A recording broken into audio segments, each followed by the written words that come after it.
Hello, hello, fearless listeners. Are you ready for another episode of Let Fear Bounce? It's the podcast that's all about conquering challenges and facing our fears. I'm your host, Kim Langling, and each week we'll dive into inspiring stories, expert insights, and practical tips to help you turn your fear into your greatest ally. So sit back, relax, grab that cup of coffee, and let's discover how to make fear our bouncing board towards a life filled with endless possibilities right here on Let Fear Bounce.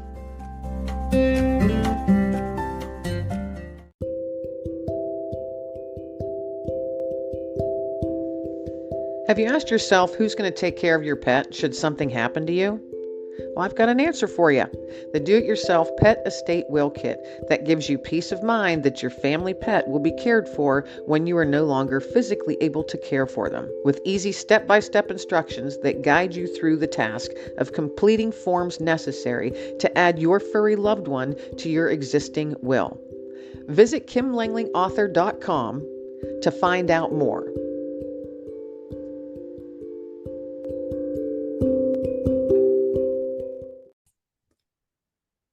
Hello, everybody. Welcome to another episode of Let Fear Bounce. This is Kim Langling, your host, and I am so glad that you're spending just a small part of your day with myself and my special guest today, Dr. Michelle May.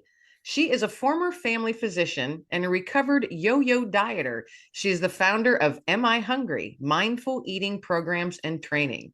She's the author of the Eat What You Love What You Eat book series that teaches mindful eating to help individuals resolve mindless and emotional eating and senseless yo-yo dieting to live the vibrant life that they crave. Dr. Michelle, how would you like to be called? Thank you for asking. Please call me Michelle. All right, awesome. Well, welcome to Let Fear Bounce. I've been looking forward to this conversation. Thank you for having me, Kim. I have too. I want to focus a lot on your book because I love the title of your book and the whole topic of it, because so many people that I know have tried so many different diets and the yo-yo dieting and all of that. And they're just never finding that spot that they feel comfortable with themselves at. And I've always thought, I've been blessed with metabolism where I've not ever been overweight. I've just been blessed that way, I guess. So I've not had. Maybe let's have some conversation about that, because it could be that it's not just your metabolism, but it's the way that you relate to food, which is what I help people with. So it may or may not be just metabolism. How you mentioned that, though, how you relate to food. Well, it's an important relationship. I mean, it's something that we engage with several times a day, some people more, right? Right. And so we have to have a healthy relationship with food, or it could become a problem for us. So, I was about a year and a half ago diagnosed with a uncommon form of diabetes. And even my doctor said, "You are not the typical diabetic." I said, "What do you mean I'm diabetic? I'm not overweight, nor have I ever been. I don't eat total crap all the time. I exercise regularly." And they said, "There's no rhyme or reason for the type that you have." But I had to completely change my life. And I had to completely change how I looked at food. And I never had to do that before. I'm not saying that I would just eat what I wanted all the time. I was quite conscious in what I was eating, especially I like to say, at the age I'm at, the season of life that I'm in right now. I think we're probably in a similar season. Yes. The season, the 50s season. I had been regularly changing, my diet and the habits and things, simply because certain foods didn't sit well with me anymore. It was a struggle for me to completely change how I looked at food, when I ate food, how much of it, and to start counting numbers and carbs and reading it became quite frustrating, still is frustrating to be quite frank. And it doesn't matter how well I eat, how many carbs I count and what I do, it still spikes or tanks. Well, nothing personal, but do you have a family history of diabetes?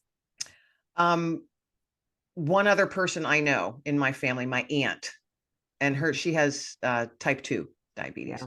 Yeah. Kim, so let's dive into this idea of mindful eating, because what you've just said here is really, I think, one of the aspects of the work that I do. So if we get back up a little bit, you said something that I think is really important right at the beginning, and how many people who have struggles with food, who, you're perhaps blessed, lucky, whatever you want to call it. But my guess is that you, at least until this diagnosis, you ate instinctively. So, what I mean by that is that all of us are born with the instinctive ability to know when we're hungry and to mostly stop when we're full. I mean, you only have to think about how babies act. I mean, they get hungry, they cry, they've had enough, they spit it out. I mean, that's how all of us were born to manage our fuel intake. But it doesn't take very long to start unlearning that. So, for example, maybe some of us had parents that forced us to clean our plate or told us what a good girl we were, or maybe we ate for emotional reasons. A lot of my clients maybe had some kind of issue that occurred even at a fairly young age that interfered with their coping skills, and they found themselves turning to food. So the instinctive eating cycle is primarily driven by your need for fuel. And if you happen to be lucky enough to be still aware of that and using that as your guide, it's very easy to manage your food, because it doesn't matter that we live in this abundant food environment. If you're not hungry or you don't need it, you don't eat it. If you really, really want it, you eat it. You don't feel guilty. It doesn't start a binge, right? Right.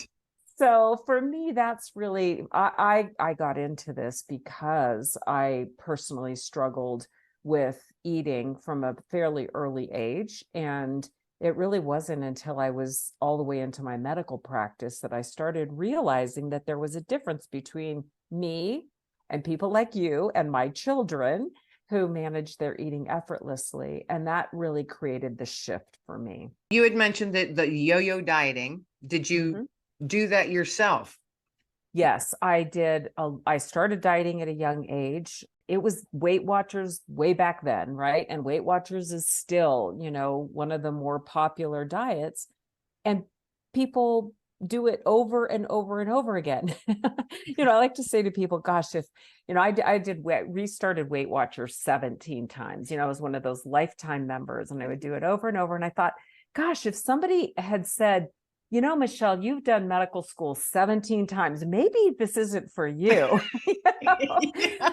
It took me a long time to just say, maybe this doesn't work, because, I'm obviously able to do hard things, but I'm not able to stick to a diet forever.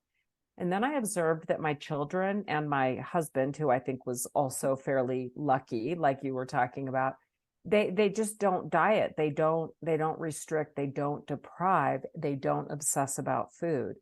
And so for me, that was the first big shift, was realizing that all the weighing, measuring, counting, and logging had destroyed my relationship with food. I was obsessed, and I was thinking about it all the time, what I should eat, what I did eat, feeling guilty, hiding the evidence, making up for it. And so I would say to you, I'm not going to give you medical advice here, but I do have a book called Eat What You Love What You Eat with Diabetes. And I would say that as much as you want to be conscious about managing your blood sugars and keeping them as close to your target range as you can, you don't want to suddenly go from somebody who managed their eating effortlessly into somebody who is restricting and depriving and then feeling guilty and making up for it. It's what I call the eat, repent, repeat cycle. I can honestly say that I did go through that cycle those first few months. I had to all of a sudden acclimate myself to this new normal. And quite honestly, deciding what I could eat and what I could not eat, it became so frustrating. Or I'd be like, well, I can't eat that because then it's going to spike. And if I eat that, it won't stay in my target range. I'm going to tank. There was almost a fear that came in Yes, there's let fear bounce, right? Exactly. Yes. And that fear started trying to niggle its way in. I'm like, no, no, no, Mm-mm. no. No, there's one of the chapters of my books is called Fearless Eating. And it is really about letting go of the fear-based decision making. Because what happens, whether it's because you think your body's not the right size, or you're managing some kind of a condition, or even because you're wanting to be healthy, when you start making decisions that are fear-based, it causes you to spend way too much time and energy and effort focused on food. Food's important. What you eat is important, but it's a small part of our overall well-being. And so when we start getting so obsessed with everything we're putting in our mouth, it ends up creating exactly the opposite of what we're looking for, which is a peaceful, natural relationship with food that allows us to pay attention to our body, use feedback. If you've got diabetes and you get blood sugar, readings, you've got some feedback there, and to make decisions that are conscious but not obsessed. Perfectly said. Well, you've been I there, got so to tell you, this know. journey of mine, I now have a sensor. I'm insulin dependent because of this journey that now I'm on. It's going to be a Mm. lifelong journey. I have just recently, probably in the last 6 months, I'm starting to enjoy making my meals Mm. and seeing, I get on YouTube and see, different recipes and stuff, or I'll try something new out. And I've turned it into, oh, let's try this. Oh, this is going to be fun. Oh, this might taste good. I Mm-hmm. did that mindset shift Yes. of saying, oh, you Yeah, can only eat this, this, and this. And it's like, well, no, I can eat that, but what if I do this to it? What's that going to make it taste like? Or that's if right. so it's actually become kind of fun now, but it took me a year and a half to get there. Well, at least you figured it out on your own. I mean, you Right. know, um, one of the principles of mindfulness is curiosity and non-judgment. So what I'm hearing from you, oh, this could be interesting. Let me see how this goes. That's curiosity. When you are, that's a bad food, or I can't have that, that's judgment. And so rarely do people make decisions long term when they're based in good and bad food thinking. So it requires us to make that shift, a sustainable shift in the way that we're thinking, so that it's about being interested, checking for the feedback. Let me give you an example. So we're talking about diabetes a lot, but I also work with a lot of people who struggle with yo-yo dieting and disordered eating. And emotional eating is extremely common. So, for example, someone might be having a rough afternoon and feel like reaching for the chocolate. I get it. I mean, yes, there's nothing wrong with chocolate. It's on the cover of every single one of my books, right? Some form or another, there's chocolate on my books. But there's an opportunity there. When you notice that you feel like eating, instead of immediately going into, oh, that's bad, or I shouldn't, or how many carbs or how many calories have I had, you pause and say, wait a minute, am I hungry? Am I physically hungry? And what that does is it takes you back to your instinctive cues for fueling your body. Now, if you're not hungry, then you can still eat if you want to. It's part of normal eating to sometimes eat for pleasure or for stress relief. If you don't know whether you're hungry, then there's an opportunity to re-engage with your body wisdom, to relearn. And that's part of what I do in my work is teach people how to recognize hunger and satiety.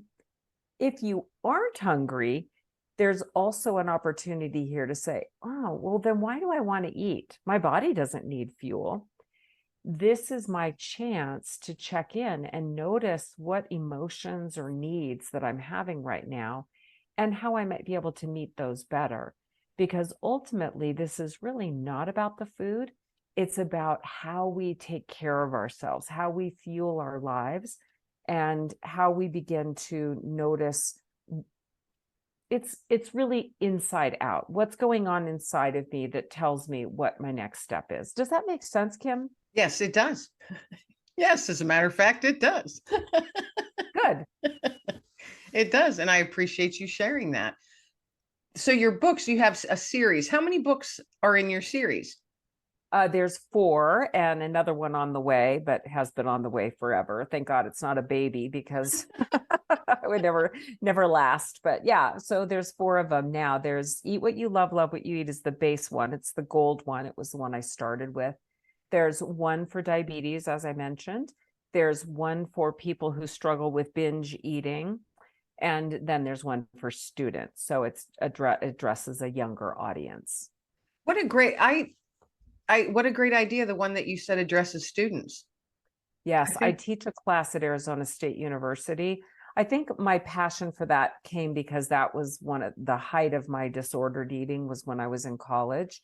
And I kind of like to think, I usually have about 100 students a semester. And I think, my gosh, if I had taken this class when I was in college, it would have helped me so much in my relationship with food. And that's the feedback I get from students. Our culture, social media, there's so much pressure on people to look a certain way, eat a certain way.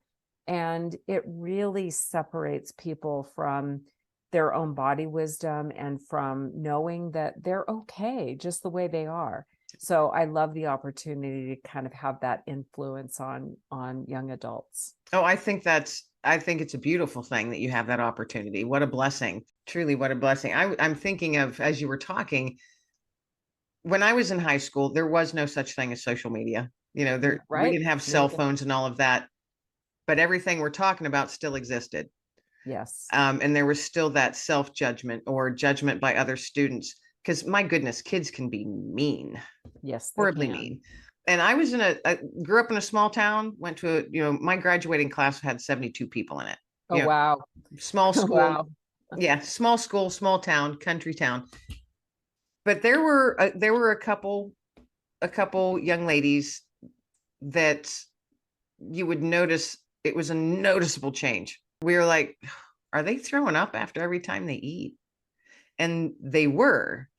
And they would like drink Tabasco sauce Oh, to make no. themselves, purge, however, and then, eat and throw up. And they were hospitalized. And none of the teachers or none of the adults had any explanation or would talk to the rest of us about it when we would ask, what's wrong with her and why is she doing that? Why would you throw up everything you eat? And we didn't know. And Right. and we weren't there were unfortunately the adults weren't sharing with us or teaching us anything how to help in some way, how to accept that yes, this is going on.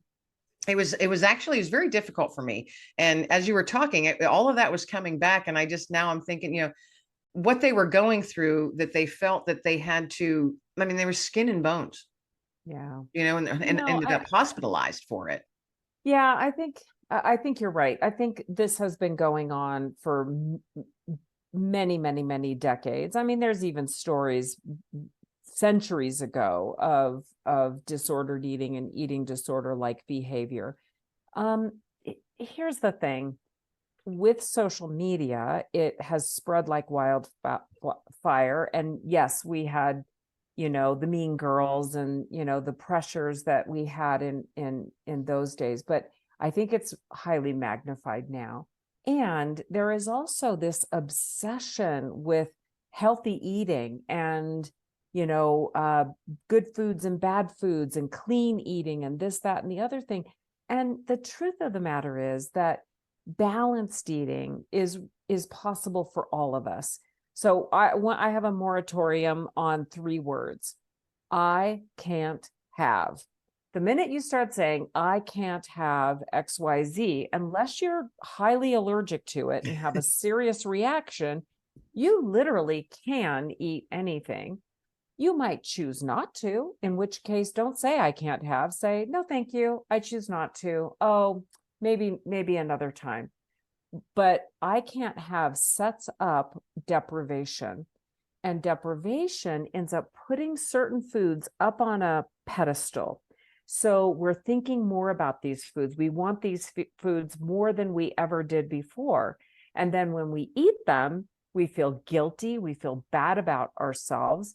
And in some situations, that might be part of an eating disorder cycle, among other things. I mean, eating disorders are complicated, Right. but it could be part of the, again, the eat, repent, repeat cycle that I was talking about before. And honestly, I would wager that up to 60-70% of the population has at least some degree of disordered eating these days because of diet culture. Diet culture pretends that all you need to do is be thin and you'll be healthy, that it's possible for everybody to be thin, that it's just simply a matter of willpower and eating good foods and bad foods. And none of that is true. Those are all myths, yet it's making people make decisions about their eating that really is not helpful and not sustainable. I agree. And the whole social media thing, there's a lot of self-proclaimed experts out Yes. there telling Yes. you eat this and only this, or eat it this way, and don't eat this and don't eat that. I've never been one to fall for any of that. And I am how you I am that type of person that I can't remember the wording that you used at the beginning. Instinctive And eating. yes, instinctive eating. That's how I was. I was hungry, then I would eat, and then I was done. Yep. Now I'm in a different phase. And I like how you said that you have a moratorium on certain words I can't have. Yeah. I did find myself using those words. Well, I can't have that because dot dot dot. Now I don't. I don't say that. So one of my favorite things is cheesecake. I love cheesecake, and my family knows that. And so instead of birthday cakes, I always got a cheesecake. So that's the thing. And I did the whole, you got to deprive yourself of what you like the most. And then you get depressed about it. And then you get anxious about it. So all these different things. And I know I'm not the only one who's gone through all of this circle of No. emotions, Yep. but I keep cheesecake in my freezer, and I freeze them one piece at a time, and I will pull it out, and I have my little dessert fork, and I will take one little bite and just sit there, and I enjoy it way, way more now than I ever did sitting down, just eating a whole piece and saying, maybe I'll have another one. Cause it was just like, cheesecake, yay. Oh But my now gosh, if it's I like you did, take a bite and I'm like, that is so good. you just described eat what you love, cheesecake, love what you eat, small, slow bites. You just described the whole principle behind my book. Don't deprive yourself, eat what you love, and love what you eat. In other words, notice it. Note, why do you love it? What is delicious about it? I mean, think about how much how much less food we'd eat if we didn't eat the things we don't love.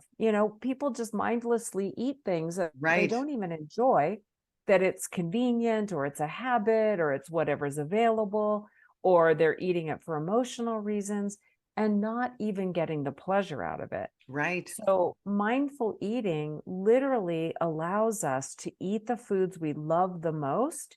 And I don't mean, being obsessed about chewing every bite 32 times or Right. eating in silence. It's not weird like that. It's just notice, oh, this is delicious. Oh, I think I've had enough. Oh, I really want more of that. So maybe I'm not going to eat any more of the other thing that I'm not enjoying as much of. It's conscious decision making is what Yeah. it is. Well, and you should enjoy your food. And it took me so long to realize that, because now it's like, it's, oh my gosh, that's a party in my mouth right now. That was so good. I actually say that sometimes. I'll tell you. Okay, put your fork down. So it's okay. So exactly. Here's a technique for all of you listeners. So the next time you are eating, decide which bite you want to take first. Now, my mother used to say, eat your vegetables first. And I say, decide what you want the most first, because if you save the best for last, you're going to eat it even if you're full. So choose a bite you really want.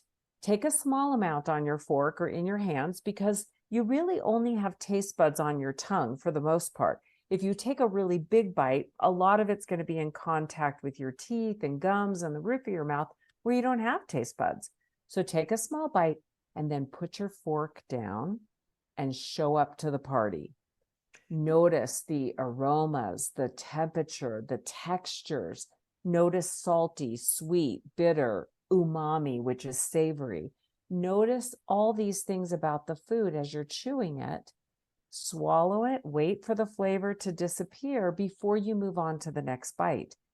That simple act of putting your fork down and showing up to the party makes all the difference in the world. Now, some people say, I can't do that. That's boring. Yeah, it is boring. As soon as you're full, you won't want to do it anymore. And that's I think why so many people eat in front of the television, because it's boring to, you're eating so fast. You need that distraction to continue to eat past the point of fullness. Sitting with a bag of chips. Yep. Just Or one after, like, Lay's you can't have just one. That's right. They knew who they were talking to. Exactly. Brilliant marketing tactic right there. That's right. That's right. Yeah, it is a mindset. And I never foresaw myself having to shift that mindset, but I can honestly say that I do enjoy food more. I have heard about taking, enjoying the bite that you have and setting your fork down. I haven't gotten to that point of setting my fork down, but I do put my hand down. Because if you notice, like, sometimes, I don't know, I read when I'm eating, because it's just me. So a lot of times I'll read a book while I'm eating, and I'm just shoveling it in. Maybe, not shoveling it fast, but I'm not paying attention. Yeah. And then I look down and go, wow, I feel full. Why did I eat so much? Or why did I put so much on my plate?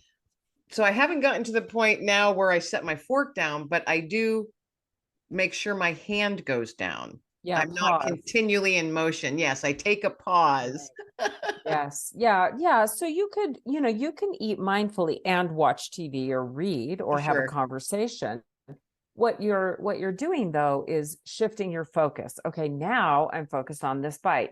Now I'm talking or watching TV or reading. Now I'm focused on a bite. It's the unconscious fork filling, fork unloading process that turns eating into a mechanical process instead of truly a joyful process. I always like to say to people, you say you love to eat, might as well act like it, right? Right. Exactly. Put that on a sticky note and shove it on your refrigerator. There you go. There you go. Actually, we do give magnets that say, am I hungry? Because that is the big question. If you're not hungry, what you're needing is not in the refrigerator. So it's kind of that, and all of these things, putting your fork down, sticky notes, asking, am I hungry? All of these are just about learning to pause and check in and notice what's happening. It's not about, I can't eat that, that's bad. It's just about being aware of what you're doing and why. So I have a question, because I've heard several people, or maybe I've read it, I don't know, it's something that's stuck in my head. Eat your meal, and before you decide to get that second helping, wait 20 minutes. Yeah, so there's this, like many things, there's some truth and some myth in there. So the truth in it is that satiety signals are delayed. It's our hormonal signals, it's the fullness, it's our blood sugar rising, and that takes a little bit of time. And this is one of the reasons why eating really fast leads to overeating, is because you will bypass those fullness signals and not realize you're stuffed until long after you've stopped eating. So the 20 minutes is true. What I don't love is arbitrary outside in rules. So I'm an inside out teacher. That's what I want people to do. Is I don't want them to follow rules. I want them to learn how to know for themselves. So we teach something called a hunger and fullness scale. It is a scale from 1 to 10, 1 being so famished you'd eat your chair, 10 being so stuffed you're going to pop, right? 5 being neutral or content. So before you start eating, give yourself a number on this scale. How hungry am I? And next, set your intention for how full you want to be when you're done. And I apologize if I'm giving a lot of information. Each of these are chapters in the book, right? So I want your listeners to leave with some things they can try. And then if it makes sense to them, to be able to get more information. Okay, so you give yourself a hunger and fullness number, set your intention for how full you want to be, and then guess how much food it's going to take to get you from where you are to where you want to be. Try to order or serve only that amount of food. Don't worry about serving sizes. Don't pay attention to, the size of the spoon or what you were given at the restaurant. Just look at it. Okay, how much food do I need? Then of that food, create a speed bump. So divide the food in half. It doesn't mean you're only going to eat half. That's an old diet trick that doesn't work. Create a speed bump. And when you get to that speed bump, pause for a couple of minutes and check back in. Notice, how full am I getting? How am I feeling? How much more of this food do I need? And so just slowing down the process, putting your fork down as you're eating, taking a pause in the middle of the meal, all of these steps will help you get in tune with what your body is needing, rather than randomly, eat everything that's on your plate, but don't get seconds until you've waited 20 minutes. Well, I don't know how much was on your plate. Maybe you didn't even need all that was there, or maybe it wasn't enough. So we're trying to do inside out versus outside in rules. Well, and that makes sense. Yeah. Makes sense to me anyway. Yeah. Well, it's a very simple idea. It's not easy. I mean, the truth is that lots of us have spent years and years and years eating unconsciously and Right. mindlessly, eating for emotional reasons, not paying attention to hunger and satiety, or being obsessed with diet rules, or healthy eating rules, whatever the rules are that you're following. And so it does take time and maybe some new tools in order to make the shift. But really what we're doing is we're going back to the way you were all born, which is to eat instinctively, to eat when you're hungry, stop when you're full, eat what you love. You can sometimes eat more than you need or eat when you're not hungry. That's part of normal eating. But when it's not your MO, when it's not what you're doing every time you eat, it makes a huge difference. You feel so much better when you're not stuffed after eating. Right. Right. Physically and mentally. Yep. Yeah, because I know some folk, and I've not been in this spot, but I just know folks that have shared with me over the years, friends, family, what have you, that they are stress eaters. Yes. And they just eat and eat and eat and eat. And 3 platefuls. And you're going, aren't you full? Does that make you feel yucky? There's also, I have found, again, just simply, I think for, aging, reaching a certain point in life. And you alluded to it earlier. There's a lot of underlying issues when people are, whether they're binge eating or anorexic even or bulimic, all of that. eating or emotional eating. Right. So here's what happens. It's really, really pretty straightforward. Food satisfies the need for fuel and some pleasure. What many of us have learned to do, and I include myself in this is how I got into this work, is I struggled with this for years and years, but food does not take care of stress very well. And that's why we can eat so much of it and still want more. It's not about feeling full. And they probably do feel full afterward. It's just that eating when you feel stressed does kind of make you feel better for a little while. I mean, we do it because it works. We do it because it does seem to help temporarily. Right. But ultimately, when a craving doesn't come from hunger, eating can't satisfy it. So what I teach my clients to do is to recognize, oh, wow, I'm wanting to eat or eat more, not because my body is needing it, but because I'm stressed right now. That is an opportunity. That's an opportunity to say, okay, well, why am I stressed? What am I needing right now? that I'm trying to meet with food. And if I can figure out a few small steps that I can take, maybe I need a break. Maybe I need to step outside. Maybe I need to ask for help. Maybe I need to prioritize my to-do list. Maybe I need to go easier on myself and not be such a perfectionist. I mean, there's a thousand options that will work better than food will. And then when you're hungry, food is awesome. It meets that need beautifully. Right. And so for many of us, it's just a matter of recognizing why we're eating when we're eating, and to begin to build our toolbox of ways to meet those needs better. It's not an easy road. It's No. not easy. I guess my thing for me, I had to learn myself is to not beat myself up over it. Yes. Don't, Yes. don't don't beat myself up. And so, okay, yeah, I'm moving forward and it might be at a turtle's pace, but it's Yeah. still moving forward. That's right. It's progress, not perfection. And that's it. I don't think most people realize how much of a trigger guilt is for eating. So a lot of the people I work with, they have tried diet after diet after diet, and then they break the diet because that's what you do. Diets are not sustainable. They are not forever. And so you break the diet, then you feel guilty. Well, guilt is another emotional trigger for eating.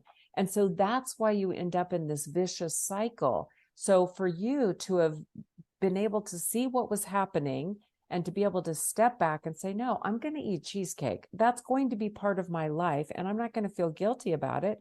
I'm just going to slow down and enjoy it more, figure out what does work for me, get my team together to help me manage my blood sugar. But saying I can't have and then binging on what you can't have is completely the opposite of what you're shooting for. Now this has been awesome. You have tossed out so many good little nuggets there. And Well, that's what you asked for. You that's like nuggets, right? that's right. I like nuggets. I like nuggets. But I hope that the listeners were catching all of this. I am sure that this conversation is exactly what they needed to hear. Yeah, that's why I love having folks like you on my show, because I know that there's someone out there that needs to hear what you're sharing. And I appreciate everything that you do. And I think it's awesome that you're able to reach the younger generation and give them that positive foothold Oh, surrounding thank you. food. Well, look, I'll tell you what. I can send it to you, but I would love to share the first chapter of Eat What You Love, Love What You Eat. That way people can download it, and if it makes sense to them, then great. If not, move along. But it's a really great way to learn more about the instinctive eating cycle, the restrictive eating cycle, the overeating cycle, and the eat, repent, repeat cycle. If you recognize yourself in any of those patterns, then this is an approach that might finally get you off that yo-yo roller coaster. And I do have that link, and that will be in the show notes. So Okay. you folks out there listening, if you Yeah. are interested, you go ahead and click on that. So everything that you need to know, or how to reach Dr. May, everything will be in the show notes. This has been such a pleasure and very eye-opening for me. You tossed out a few nuggets that I caught on too. So I appreciate your time being with me today and sharing your knowledge. Thank you very, very much. Thank you for having me, Kim. I hope it was helpful. Oh, it was definitely. Now, I always ask all of my guests before we wrap up if you would leave a personal nugget of hope for my listeners out there. Eating is not about being good, it's about feeling good.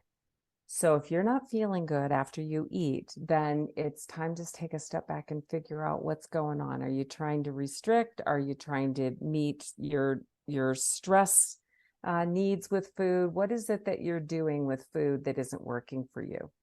Because food should be a natural, wonderful, joyful part of our lives.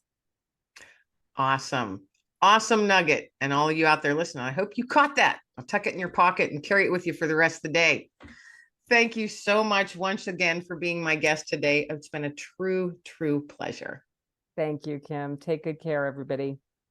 Everybody out there listening, thanks once again for joining me on Let Fear Bounce. This is Kim Langling, your host. Everybody be well, stay well, and be blessed. And that is a wrap, my fearless friends. Thanks for bouncing along with me on another episode of Let Fear Bounce. I hope you're feeling a bit motivated and ready to take on any challenge that might come your way in the coming days.